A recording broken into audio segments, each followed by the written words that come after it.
हैदराबाद में सुपरस्टार अल्लू अर्जुन की, जहां पर हैदराबाद पुलिस ने अभिनेता अल्लू अर्जुन से पूछताछ की और पुलिस ने उन्हें नोटिस भेजकर बुलाया था। आज करीब 11 बजे अल्लू अर्जुन थाने पहुंचे और 5 घंटे की पूछताछ के बाद अल्लू अर्जुन अपने घर वापस निकल गए। अल्लू अर्जुन हैदराबाद के संध्या थिएटर में 4 दिसंबर को मची भगदड़ में आरोपी नंबर 11 है और फिलहाल हाईकोर्ट से जमानत पर बाहर है। तेलुगु सुपरस्टार पुष्पा 2 की स्क्रीनिंग के दौरान संध्या थिएटर पहुंचे थे। उनकी झलक पाने के लिए फैंस में भगदड़ मची, जिसमें एक महिला की मौत हो गई और उसी महिला के जो उनका पुत्र था, 9 साल का बच्चा था, उसको बुरी तरह से वो जख्मी हुआ, उसको चोट लगी, वो अभी भी अस्पताल में है। उसी मामले में उनसे पूछताछ की जा रही है।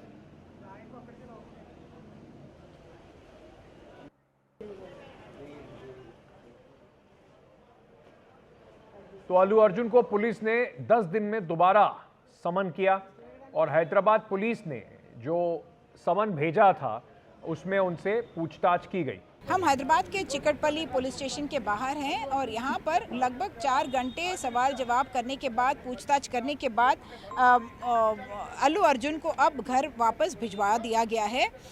हमें ये भी बताया जा रहा है कि फिर से नोटिस जारी किया जाएगा अगर पूछताछ की ज़रूरत पड़ी। वैसे भी पूछताछ या स्टेटमेंट अभी कंप्लीट नहीं हुई है और इसीलिए अल्लू अर्जुन को वापस बुलाने की संभावना ज़्यादा है, क्योंकि जिस स्टेटमेंट को रिकॉर्ड किया जा रहा है और जो नोटिस मिली थी अल्लू अर्जुन को, उसमें यह भी कहा गया था कि इसके बाद उनको थिएटर ले जाया जाएगा, scene of offence Sandhya theatre ले जाया जाएगा, जहां पर एक तरह की रिकंस्ट्रक्शन की जाएगी कि वो क्या कह रहे हैं, कहां गए थे, कहां पे खड़े थे, कब उनको पुलिस वालों ने अप्रोच किया, वगैरह वगैरह, ये सब उनसे पूछा जाएगा और वो रिकंस्ट्रक्शन भी अभी करना बाकी है। वैसे तो तेलंगाना की पुलिस मन बना चुकी है कि जो बेल दिया गया था उच्च न्यायालय में, उसको चैलेंज किया जाएगा और उसके लिए अब कानूनी सलाह ली जा रही है। हमें अल्लू अर्जुन के टीम की तरफ से पता चला है कि अल्लू अर्जुन अकेले थे जब उनके साथ सवाल जवाब किया गया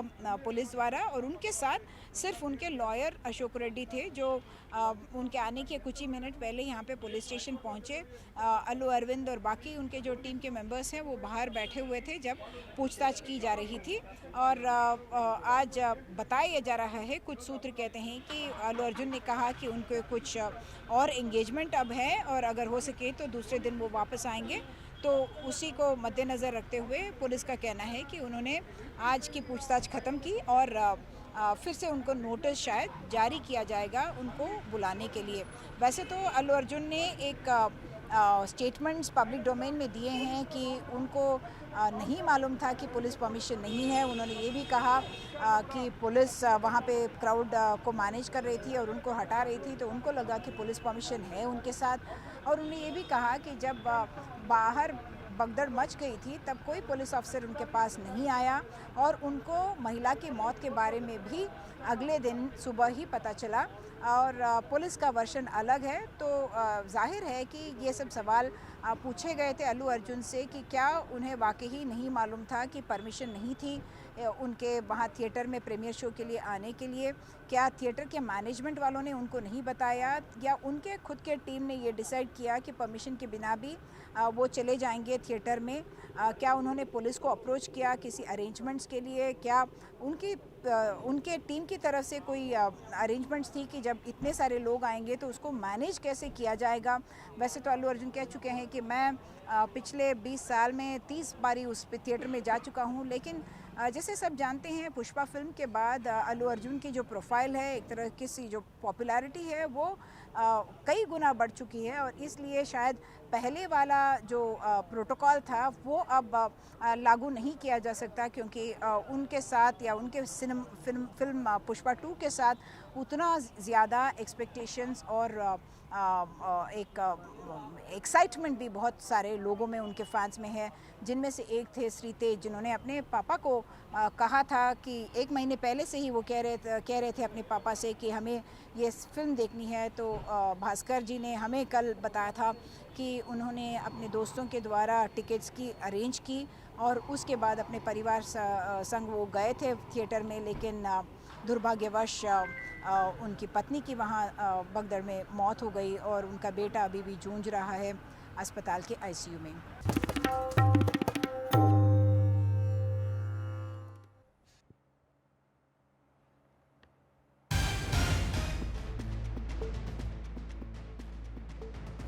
इस वक्त भोपाल से एक ब्रेकिंग न्यूज आ रही है। भोपाल की पुरानी गल्ला मंडी के इलाके में भारी बवाल हुआ है। वहां पर दो पक्षों के बीच में जमकर पत्थरबाजी और लाठी डंडे और तलवार से एक दूसरे पर हमला किया गया है।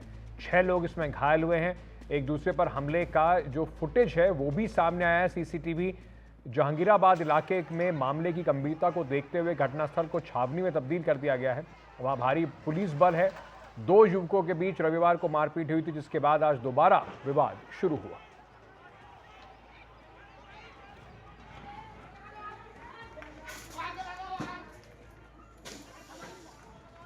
आप ये तस्वीरें देख रहे हैं, जो डराने वाली तस्वीरें हैं, जहां पर 2 गुटों के बीच में इस तरह की लड़ाई आपको देखने को मिल रही है, जिसमें इस वक्त जो खबर सामने आ रही है वो यही है कि भोपाल के अंदर ये मारपीट का मामला सामने आया है और कहा यह जा रहा है कि इस मामले में पुलिस ने अब कार्रवाई की है। 6 लोग इसमें अभी तक घायल हुए हैं और यहां पर भारी पुलिस बल तैनात है।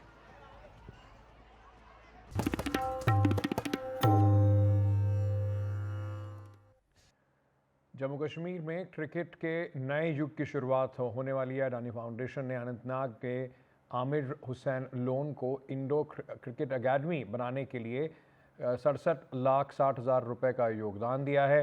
अनंतनाग ज़िले के रहने वाले आमिर के दोनों हाथ नहीं हैं, लेकिन अपने खेल से उन्होंने सबका दिल जीता है। हमारे सहयोगी गुरप्रीत सिंह चीना ने चंडीगढ़ में आमिर हुसैन लोन से बातचीत की।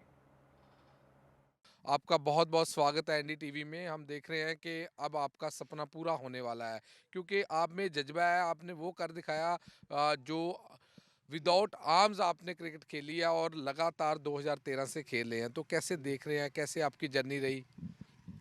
मेरी जो जर्नी रही सर, बहुत मुश्किलात के साथ रही, लेकिन मैंने बस हार नहीं मानी ज़िंदगी से और हमेशा ये सपना रहा कि मैं अपने देश को रिप्रेजेंट करूं और ये सपना पूरा हुआ मुझे 2017 के बीच में। और उसके बाद मेरी और एक सपना था कि मैं अपने विलेज में, अपने गांव में एक क्रिकेट एकेडमी बनाऊं, इंडोर बनाऊं। और ये सपना, क्योंकि मैंने अक्सर देखा है कि कभी कभार हमारे बच्चों के पास बैट नहीं होता है, किट नहीं होती है, पैड नहीं होता है खेलने के लिए। और ये मेरे जहन में था कि यहाँ ऐसा हम बनाए, कल इस गांव से भी कुछ बच्चे निकलेंगे अपने, जो अपने भारत देश को रिप्रेजेंट करेंगे। ये मेरा सपना था सर। देश के जाने माने इंडस्ट्रियलिस्ट आपको सपोर्ट कर रहे हैं। गौतम अडानी अडानी फाउंडेशन की तरफ से आ रहे हैं, तो वो आपको इंडोर स्टेडियम बना के दे रहे हैं, जो वहाँ पे आप क्रिकेट की सिखलाई देंगे बच्चों को। और जो आपका सपना था कि ऐसे हो ताकि बच्चे खेल सकें, और ये भी कहने को आया है कि 3 टाइम आप उस पर शिफ्ट लगाओगे। तो कैसे देख रहे हैं, क्या लगता है कि अब आप वहाँ के जो बच्चों के पास पैसे नहीं थे उनको ग्रूम करके आगे क्रिकेट में कंट्रीब्यूशन कराएंगे? जी सर, बिल्कुल सर, ये मेरा सपना है कि जिस तरीके से मुझे हमने अपने गौतम अडानी सर ने जिस तरीके से मुझे सपोर्ट किया है, और ये मेरे था कि नहीं, जो हमारे बच्चे हैं वो भी खेले इसी तरीके से जिस तरीके से मैंने खेला है, वो भी बच्चे अपने देश को कल रिप्रेजेंट करेंगे। और जहाँ तक इंडोर, और ये बहुत बड़ा एक सपना था मेरा और आज ये पूरा होने जा रहा है। तो स्पेशली मैं थैंक यू कहना चाहता हूँ गौतम अडानी सर का, प्रीति अडानी मैम और जीत अडानी सर, अडानी फाउंडेशन का सर। कह रहे हैं कि वेदर का बहुत वहाँ पे प्रॉब्लम होती है। अभी आप भी कह रहे हैं कि बर्फ़बारी होती है। बर्फ़बारी में क्रिकेट की जो ये ओपन ग्राउंड में इतनी वो आप प्रैक्टिस नहीं कर सकते। अब जो इंडोर आपको ग्राउंड मिलेगा, उसमें क्या लगता है कि लगातार पूरा साल वहाँ पे प्रैक्टिस होगी और बच्चों को क्या फ़ायदा मिलेगा? जी सर, बिल्कुल, क्योंकि विंटर में जैसे कि अभी बर्फ़बारी हो रही है, तो इसमें इतनी दिक्कत आ रही है, मतलब पूछिए मत सर, वो हम जानते हैं और हमारे जो बच्चे हैं वो जानते हैं कि कितनी प्रॉब्लम्स हो रही है। क्योंकि उसके बाद मैंने ये फैसला किया कि यहाँ हम इंडोर बनाएंगे और उस इंडोर में 2 टर्ब रहेंगे, क्योंकि सर्दियों में, गर्मियों में भी हमें कोई दिक्कत नहीं हो जाएगी अब। लेकिन इस सपने को पूरा अगर कोई कर रहा है, वो हमारे देश के महान व्यक्ति जिसका नाम है गौतम अडानी सर। बिल्कुल, जो अडानी फाउंडेशन की तरफ से आपको सपोर्ट की जा रही है, लगभग 70 लाख रुपए की फाउंडेशन ने आपको राशि दी है। और उसमें ये भी कहीं ना कहीं कहा जा रहा है कि आपने पूरा मैपिंग कर ली है कैसे करना है। तो थोड़ा कैसा स्टेडियम होगा, कैसा अंदर आप बनाओगे, कैसी ग्राउंड होएगी, कैसे आप बच्चों को करोगे, और कौन कौन से जो डिस्ट्रिक्ट के बच्चे होंगे, कौन कौन से ज़िलों के बच्चे होंगे, और कैसे आपने सोचा है कि 100 बच्चा लेंगे, 200 बच्चा लेंगे, क्या मतलब आपका क्या रफ प्लान क्या है? सर, मेरा प्लान यही था कि क्योंकि जो इंडोर होगा वो 90 बाई 40 फीट होगा और जो टर्फ रहेगी वो बिल्डिंग के अंदर रहेगी, क्योंकि उसमें जैसे कि हम जैसे नॉर्मली बाहर खेलते हैं वैसे उसमें भी खेलेंगे, लेकिन उसमें ये होगा कि आप प्रॉपर तरीके से उसमें खेलेंगे, जिसमें कि हम हमेशा साल में हम 100 बच्चे तैयार कर सकते हैं, जितना हमारी क्रिकेट एकेडमी का कैपेसिटी होगा उतने बच्चे। और उसके बाद जो इलाके आते हैं, हमारा मढ़ामा आता है, सिरहामा आता है, कंडीपुरा आता है, और हमारे बिजबिहारा आता है, खिड़म आता है, और पुलवामा डिस्ट्रिक्ट अनंतनाग, कुपवारा, ये सब इलाके आते हैं। लेकिन दूर दूर से बच्चे आते हैं, और ये जो ख्वाब है मेरा, क्योंकि अब ये जो प्रॉब्लम है अब ये दूर होने वाली है, तो मैं दुआ करता हूँ अपने गौतम अडानी सर को, प्रीति मैम को, अडानी फाउंडेशन को, जीत अडानी सर को दिन दुगनी रात चुगनी तरक्की करे, क्योंकि ये वो सपना है जो मैंने सर जैसे बर्फ़बारी होती है तो वो मैं जानता हूँ, और हमारे जो बच्चे हैं वहाँ जानते हैं कि कितना मुश्किलात का सामना करना पड़ता है, लेकिन अब ये सपना पूरा होने जा रहा है। कह रहे आमिर हुसैन लोन ने अपना जज्बा दिखाया और जब जज्बे करके ये सारी जो सिचुएशन बनी है, तो कहीं ना कहीं जो सपना था आज साकार होता नजर आ रहा है। तो कहीं ना कहीं लगता है कि कहीं ना कहीं परमात्मा आपकी जो मेहनत थी उसको लगातार देख रहा है, तो आज ये सब कुछ जो भी आप सोच रहे थे वो पूरा होने जा रहा है। यस सर, बिल्कुल बिल्कुल बिल्कुल सर। सर ये मैं जब अपने आप को देखता हूँ, और इसी के साथ साथ मैं अपने गांव के बच्चे, अपने ज़िले के बच्चों को भी देखता हूँ, क्योंकि किन प्रॉब्लम्स का सामना करना पड़ता है वो मैं बखूबी से जानता हूँ। लेकिन यही मेरा सपना था, और इस सपने को लेकर मैं सर न जाने कहाँ कहाँ भटक कहाँ बहुतों के पास गया। लेकिन जब एक मैंने मैसेज किया अपने गौतम अडानी सर को, फ़ौरन ही जवाब मिला, आमिर आप इंडोर का काम स्टार्ट करो, और इंशाल्लाह उसका जो काम होगा बस मार्च मार्च में ही स्टार्ट होगा। बस अभी हम उसके थोड़ी बहुत खुदाई करेंगे, क्योंकि सर्दी बहुत ज़्यादा है, और सर्दी में थोड़ा प्रॉब्लम हो जाती है सर। 2 कनाल के करीब जगह बता रहे हैं और उस जगह पे आप ये सब बनाएंगे, यहाँ पे बच्चे आएंगे, ट्रेनिंग करेंगे। क्या कोई फीस भी होगी क्या, मतलब क्योंकि वहाँ एकेडमी तो बहुत है, क्रिकेट एकेडमी, हम ऐसा अलग एकेडमी में क्या करने जा रहे हैं जो आपका सपना है? सर ये फर्स्ट आमिर क्रिकेट एकेडमी, ये फर्स्ट एकेडमी होगी हमारे जम्मू कश्मीर में, यानी कि अपने भारत देश में भी, जिसमें कोई भी पैसा नहीं होगा, कोई भी चार्जेस नहीं होगा, सब कुछ फ्री होगा। बच्चों को बस खेलना है और कुछ नहीं करना, क्योंकि मेरा भी सपना था कि मैं अपने देश के लिए खेलूं, और ये जो सपने हमारे बच्चे भी देख रहे हैं, लेकिन इंशाल्लाह ये सपना जो पूरा होने वाला है। और इसके बाद जो हम 15 अंडर 16 अंडर 14 रांची के लिए भी बच्चे तैयार करेंगे, कल उनके भी सपने पूरा हो सके। और इसमें स्पेशली मैं थैंक यू कहना चाहता हूँ अपने गौतम अडानी सर का। 2013 से आमिर हुसैन लोन ने शुरू की अपनी जर्नी, तो क्या कठिनाइयाँ आई और ये सपना कब लिया कि जो सपने को आज कहीं ना कहीं आपको रास्ता दिखा रहे हैं? तो 2013 से कैसी रही जर्नी और कैसे सोचते रहे कि एक दिन अपना यहाँ पे स्टेडियम होगा या अपना ग्राउंड होगा, जो इंडोर ग्राउंड दिया जाएगा, उस ग्राउंड में आके बच्चे खेलेंगे और बच्चों को आप ट्रेंड करेंगे? सर क्योंकि मैंने 2013 से जब स्टार्ट किया था, क्योंकि बचपन से ही सपना था कि नहीं एक दिन आएगा कि जब मैं भी खेलूं क्रिकेट, लेकिन 8 साल की उम्र में जब एक्सीडेंट हुआ ये सपना टूट गया। लेकिन फिर भी मैंने जो है ज़िंदगी में हार नहीं मानी, जद्दोजहद किया, और 2013 में पहला मैंने नेशनल खेला जम्मू कश्मीर की तरफ से, और उसके बाद कंटिन्यू खेला, क्योंकि बहुत मुश्किलात का सामना करना पड़ा, क्योंकि पैसा भी कभी कभी बार जेब में पैसा नहीं होता था।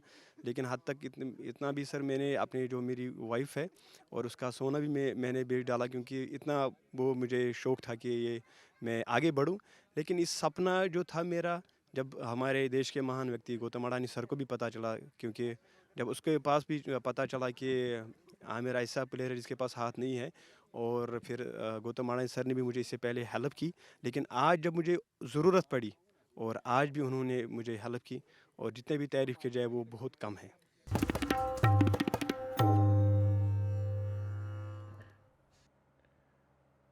प्रधानमंत्री नरेंद्र मोदी ने आज अर्थशास्त्रियों के साथ बैठक की। इसमें नीति आयोग के उपाध्यक्ष सुमन बेरी और पॉलिसी थिंक टैंक के अन्य सदस्य भी शामिल थे। प्रधानमंत्री मोदी ने आगामी बजट से पहले अर्थशास्त्री और एक्सपर्ट्स के विचार और सुझाव जानने के लिए ये बैठक बुलाई थी।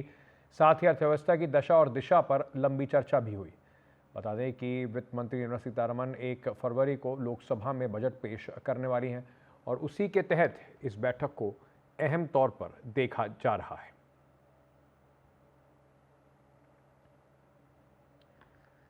तो बजट से पहले एक ज़रूरी बैठक, जिसमें अर्थशास्त्री, थिंक टैंक और साथ ही साथ नीति आयोग के जो सदस्य हैं वो भी मौजूद थे। प्रधानमंत्री के साथ देश की अर्थव्यवस्था की दिशा और दशा पर चर्चा की गई।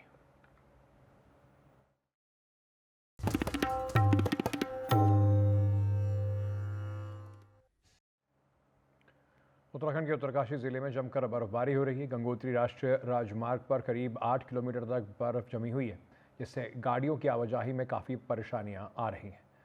रारी टॉप पर जहां कई सैलानी बर्फबारी का आनंद लेते दिखाई पड़े, कई जगह पर गाड़ियां भी फंसी दिखाई पड़ रही हैं।